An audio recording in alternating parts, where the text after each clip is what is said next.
farkon faɗina sai kiyaye min mamaya.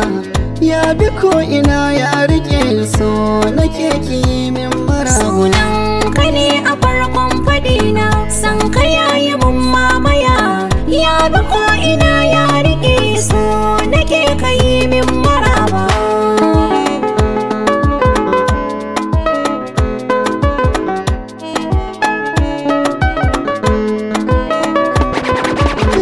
Ke nake bidar yan gani a kowace safiya lafiya.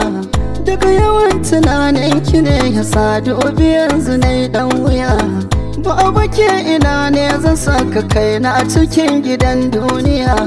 Sannu ba ta hana aje ke nake yi wa magiya. Ko ido biyu ko da an gaje ni garin masoyi can zanaje. Ba na raina mai so na ko ina yake shi zana yi wa maraba.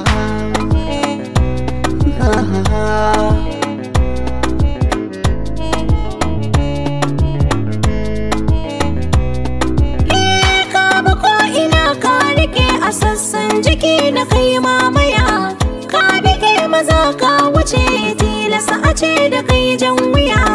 Masu magana su suke fada wani bai gwajin ya iya.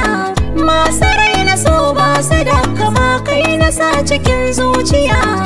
Kai kadai a gona na karrama, komai na wagon ka na sallama. Ko ina ka kai ni ina faɗin rayuwa da kai ba ni fargaba.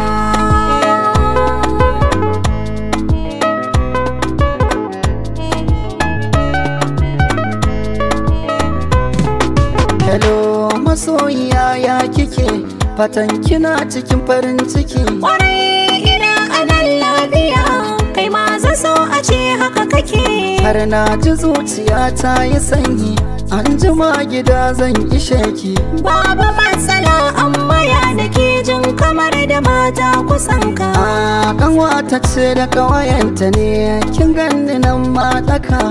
To karka fito sai in sun tafi dan bana bukatar su ganka.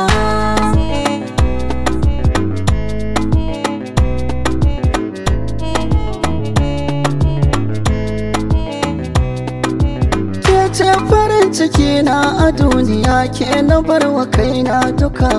Na aminta kai za ka zama uban ƴaƴana mu dan mai maka. So nake ki min maraba, na daɗe da yin marhaba.